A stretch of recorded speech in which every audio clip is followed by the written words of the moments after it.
my name is John Chapman, and I'm a minister for the Community of Christ. I'm really glad that you're here with us. This video is the first video in a series of videos designed to help people plant the Offertory. In the Community of Christ, we also call that a disciple's generous response. We're really glad you're here, and we hope that you find these videos helpful.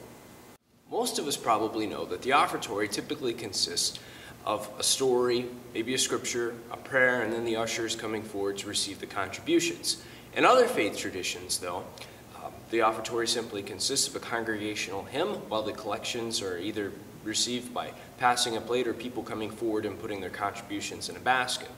Other faith traditions have congregational dues, where people pledge once a year how much they will give to support the life of the church. But what in the Community of Christ is the purpose of an Offertory?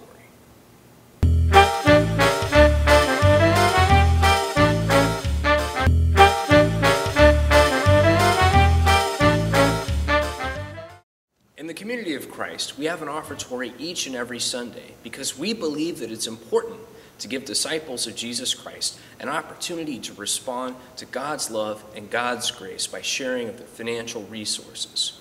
We do this as a community of faith, not out of a sense of obligation, punishment, or even by decree. It's our belief that as disciples of Jesus Christ, that we are to respond to God's generous, irresistible grace.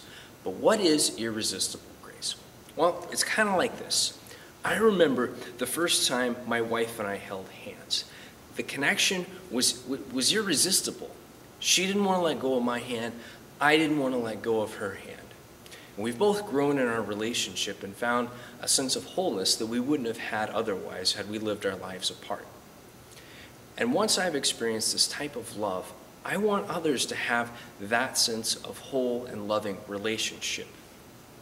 And we can respond to God's grace and God's love locally through the contribution to our local mission ties that impact things right here in our own communities.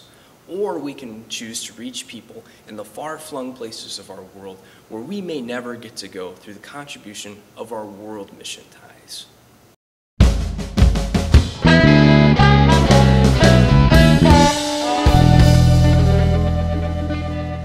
If you've participated in worship on a regular basis, you've probably seen tens, maybe hundreds of offertories. But maybe you've also had the experience that even though you might have seen tens or hundreds of offertories, once you're asked to do it, sometimes the details about the logistics and the format of the offertory, they just seem to drain from your head. The dance of worship suddenly becomes a little less familiar. So we're going to go over some of the details and the logistics of the offertory, as well as some of my thoughts about how the offertory should be constructed.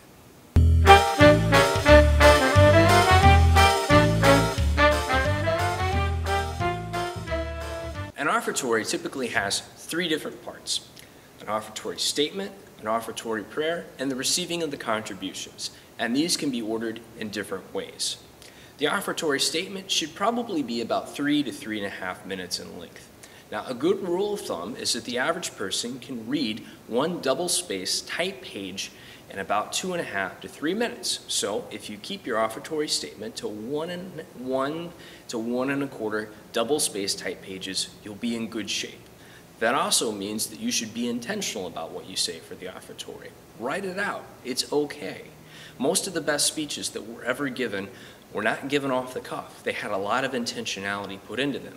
Writing them out allows you to be more precise and more compact about what you're going to say. It's also important that you rehearse what you're going to say. Say it out loud. When I preach or when I do the offertory, I say it out loud 3 different times. If my wife's around, I'll ask her to listen to me. If she's not, I'll ask my dog to listen to me. It's important to say it out loud so that you can get used to how you say the words. There are other videos in this series that will give you ideas about how to craft the offertory statement itself. The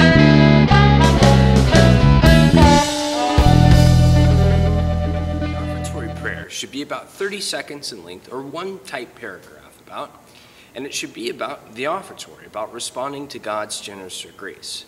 It shouldn't be about invoking the presence of God among us and making us aware of God's presence. That's the purpose of the invocation. It shouldn't be about preparing us to leave this place or sending us out into the world. That's the purpose of a benediction or sending forth. And it shouldn't also be about all the joys or concerns of a congregation, because that's typically the purpose of a pastoral prayer. This prayer is just for the offertory.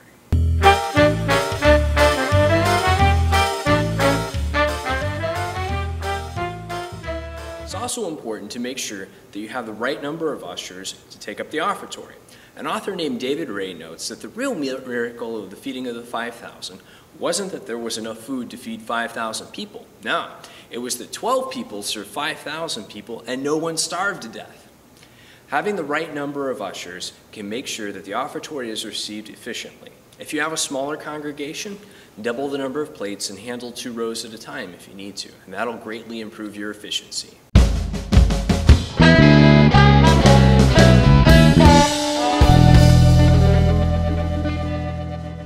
Be intentional, be prepared, be brief, and be passionate. I invite you to watch other videos in this series about how to prepare an offertory statement. I'm John Chatburn, and thanks for joining us.